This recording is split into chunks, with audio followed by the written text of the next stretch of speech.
Security guard के द्वारा मरीजों के सामने रखते हैं।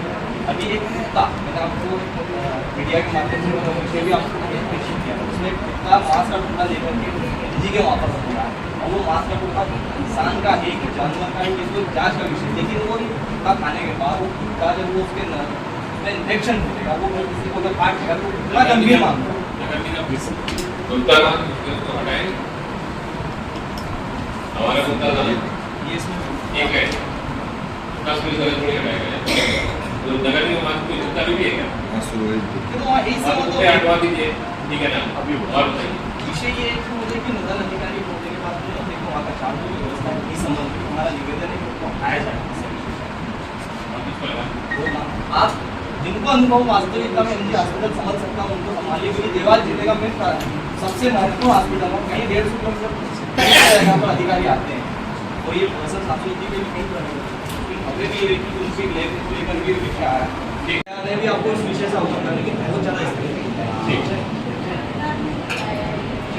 बताइए भैया, कलेक्टर ऑफिस पहुंचे थे आप सब लोग, क्या कुछ समस्या को लेकर पहुंचे थे? कलेक्टर से चर्चा भी करी आपने?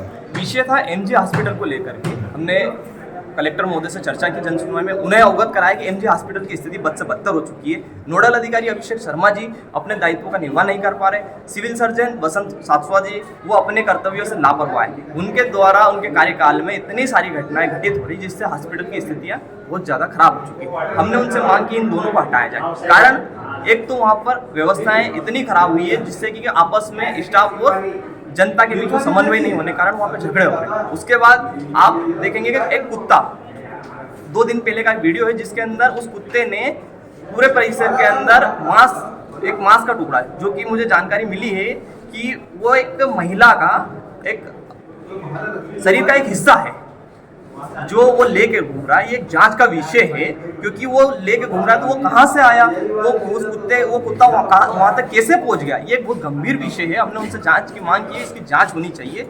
और इसके बीच में पहले भी कहीं शिकायतें हुई, जागरूक नागरिकों ने कलेक्टर महोदय के यहाँ जन सुनवाई हुआ, अन्य माध्यम से मीडिया ने भी इस संबंध में शिकायतें उठाई, लेकिन समझ में ये नहीं आता है कि ऐसा क्यों कि उन जो लापरवाह अधिकारी जो हॉस्पिटल को चला नहीं सकते उनको ऐसी जगह पर बैठा के क्यों रखा हुआ है, कैसा लाभ का जो आप बता रहे हैं वो तो खुद का भी लेकिन चलाते हैं उसको। ये विषय मैंने अभी उनको अवगत कराया, मैंने मीडिया की कटिंग उनको दिखाई है कि महोदय की कि आप देखिए कि जो मेन जो जिम्मेदार अधिकारी है उनके द्वारा एक निजी संचालन किया जा रहा है, यानी कि शहर में आप सबसे बड़े अधिकारी है तो उनके वहाँ पर कार्रवाई के नाम पर केवल जांच के नाम पर इतिश्री हुई, जबकि तत्काल उस पर कार्रवाई होनी चाहिए, उसको बंद होना चाहिए। अभी क्या कुछ कहा कलेक्टर साहब ने आपसे? कलेक्टर साहब ने, मुझे लगता है कलेक्टर साहब के ऊपर पूर्ण रूप से बड़ा दबाव है, वो समझ नहीं पा रहे एमजी हॉस्पिटल की वास्तविकता को। उन्होंने निरीक्षण भी किया लेकिन उन्हें पता नहीं चल रहा है कि नब्ज कहाँ कर। हम कह रहे हैं कि भैया आप वास्तव में अच्छे सक्षम अधिकारी को नियुक्त किए जिससे आपको भी एमजी की स्थितियां सुधरने पर पता चलेगा। उन्होंने हमें बताया है कि मैं इस संबंध में आवश्यक रूप से कार्रवाई करूंगा,